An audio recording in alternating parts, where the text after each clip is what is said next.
मैं हूं निर्मला और स्वागत है आपका मेरे किचन में। आज मैं बनाने जा रही हूँ होली स्पेशल गुजिया।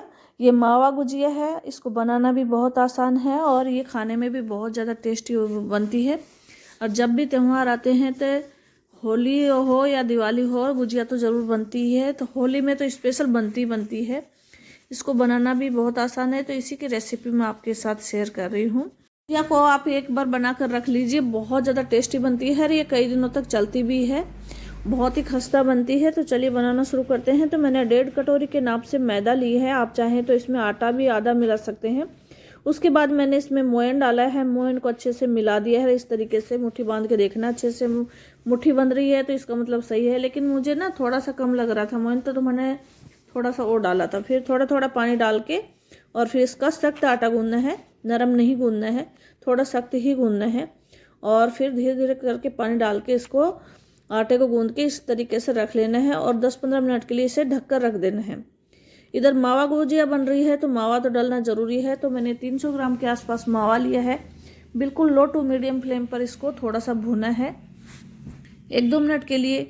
और 1-2 मिनट होने के बाद ये अच्छे से भुन जाएगा। उसके बाद क्या करना है कि इसे एक बर्तन में निकाल के रख लेना है। तो ये मावा भुन गया है, मैं इसे एक थाली में निकाल के रख ली हूँ ताकि ये ठंडा हो जाए। जब तक ये ठंडा होता है हम दूसरा मसाला तैयार कर लेते हैं। तो एक बर्तन लिए है, उसमें मैंने 1 चम्मच घी डाला है और आधा कटोरी सूजी डाला है।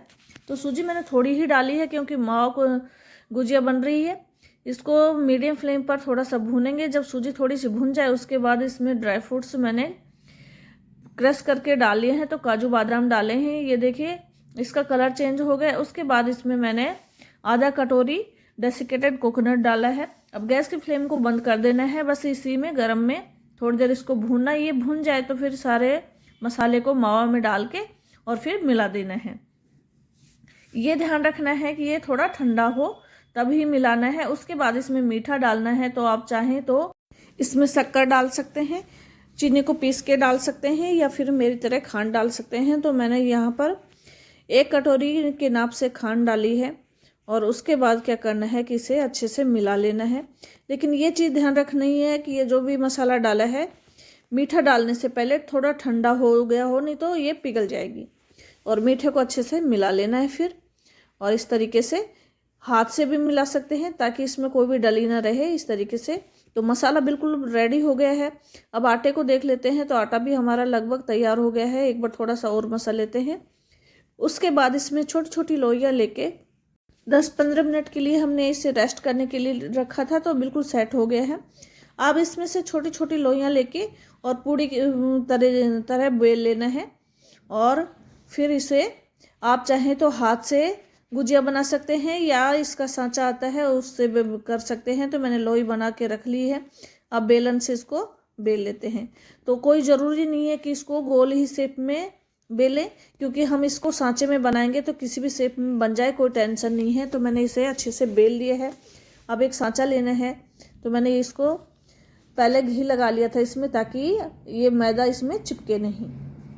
उसके बाद इस पूड़ी को इसके ऊपर फैला देना है और फिर जो मसाला हमने तैयार किया था चम्मच से वो डाल देंगे।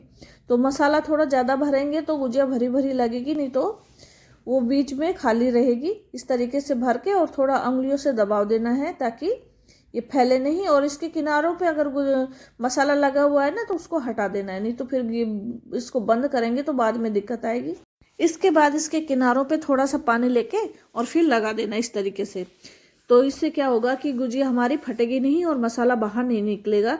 नहीं तो ढंग से बननी होगी तो फिर मसाला बाहर निकलेगा तो सारी तेल में भी ये सारा मसाला फैल जाएगा। इस बात का ध्यान रखना है। अब इसको दबाव देके इस तरीके से और फिर ये एक्स्ट्रा आटा है वो हटा देना है। और बिल्कुल गुजिया तैयार हो गई है। बिल्कुल भी नहीं फटेगी क्योंकि हमने पानी भी लगाया था, तो ये अच्छे से चिपक गया है आटा। अब एक बार खोल के देख लीजिए। तो ये देखिए बहुत अच्छे तरीके से गुजिया बनकर तैयार हो गई है, डिजाइनदार। बस ये ध्यान रखना है कि जब ये मोल्ड काम में ले ना, इसमें थोड़ा सा घी या तेल लगा ले ताकि ये नीचे चिपके नहीं। और ये देखिए बिल्कुल तैयार हो गई है। ये तो हमने मोल्ड से तैयार किया है। यदि आप चाहें हाथ से बनाना, मोल्ड नहीं है तो भी हम आसानी से बना सकते हैं। तो सेम उसी तरीके से पूरी के शेप आकार का एक लोई लेनी है। उसके बाद पूरी की तरह बेल लेना है। और फिर इस तरीके से उसमें मसाला भर लेना है एक साइड, और इकट्ठा करके फिर उसी तरीके से इसमें पानी लगा देना है सारी तरफ, और फिर इसको इस तरीके से मोड़ लेना है और दबाव देके इसको बंद कर लेना है। तो ये आपस में किनारे चिपक जाएंगे और फिर इसे हाथ में लेके और फिर दोबारा से दबाव देके इसे बिल्कुल बंद कर देना है। और अब थोड़ा थोड़ा आटा लेके इस तरीके से पिंच करना है ताकि इसमें बिल्कुल अच्छे से बंद हो जाए, मसाला बिल्कुल भी बाहर नहीं निकले। और इस तरीके से करने से एक अलग ही डिजाइन बन के तैयार होगी और जल्दी से ये बन के भी तैयार हो जाती है। जो भी तरीका आपको पसंद हो वो काम में ले सकते हैं। मोल्ड से बना सकते हैं, इस तरीके से हाथ से भी बना सकते हैं और बिल्कुल परफेक्ट तरीके से गुजिया बनकर तैयार हो जाएगी। इस तरीके से सारे बना के रख लेने हैं और उसके बाद फिर हम इनको तलेंगे। तो तलने के लिए मैंने तेल पहले ही चढ़ा दिया था। ये ध्यान रखना है कि तेल बिल्कुल गर्म ना हो, बिल्कुल थोड़ा थोड़ा गर्म हो। बिल्कुल लो टू मीडियम गैस को रखना है। उसके बाद एक एक करके इसमें गुजिया डालते जाना है। तो जितनी गुजिया एक बार में आए उतनी डाल सकते हैं। ये ध्यान रखना है कि ये गुजिया बनाते टाइम थोड़ा पेशेंस की ज़रूरत होती है, क्योंकि इसको एक बैच को तैयार होने में कम से कम 15 से 20 मिनट लगते हैं। जब एक साइड से ये सिक जाए तो उसके बाद क्या करना है कि दूसरे साइड से पलट देना है। को धीरे धीरे ही सिकने देना है, ज़्यादा गैस को तेज़ नहीं करना है। ज़्यादा तेज़ करने से क्या होगा कि इसमें बबल से जो दिख रहे हैं ना, आटे के ऊपर छोटे छोटे बबल से आ जाएंगे, तो उससे क्या होगा कि ये अच्छी नहीं बनेगी और ऐसे धीरे धीरे पकेगी तो ये खस्ता बनेगी। तो इस तरीके से इसको धीरे धीरे करके पलट लेना है। जब एक साइड से सिक जाए तो उसके बाद दूसरे साइड से अलट पलट करके इसको सेक लेना है। इसको सीखने में थोड़ा टाइम लगता है, लेकिन जितना अच्छे से सेकेंगे ना उतना अच्छा कलर आएगा और आपकी गुजिया भी खस्ता बनेगी। ये देखिए कितना अच्छा कलर आया है। अब गुजिया बनकर बिल्कुल तैयार हो गई है। इसमें बहुत अच्छा कलर भी आ गया है और बहुत अच्छी तरीके से सिक भी गई है। तो अब इसको निकाल के एक बर्तन में रख लेते हैं। निकालते टाइम ये ध्यान रखना है कि जिस भी बर्तन में आप निकालें ना वो थोड़ा जालीनुमा हो, ताकि तेल सारा निकल जाए, और नीचे वैसा बर्तन ना हो ताकि नीचे से सॉफ्ट हो जाए। इस बात का ध्यान रखना है। तो मैं इसे इस तरीके की एक टोकरी ली है, इसमें निकाल लूँगी। जितना भी एक्स्ट्रा तेल होगा वो तो निकल जाएगा और बाकी दोनों तरफ से हवा लगती रहेगी, तो जिससे हमारी ये गुजिया सॉफ्ट नहीं बनेंगी, खस्ता ही बनी रहेंगी। और जब ये ठंडी हो जाए ना उसके बाद इसे एयर टाइट डब्बे में बंद करके रख लीजिए, तो आपकी गुजिया 6-7 दिन तक चलती रहेंगी। वैसे तो सूजी की अगर गुजिया बनाएंगे तो वो कम से कम 1 महीने तक चल जाती है, बिल्कुल भी ख़राब नहीं होती। लेकिन हमने मावा गुजिया बनाई तो ये 7-8 दिन ही चलेंगी, तो इस बात का ध्यान रखना है। और एक बैच हमने बना कर तैयार कर लिया है, इसी तरीके से दूसरा बैच भी हम बनाकर तैयार कर लेंगे।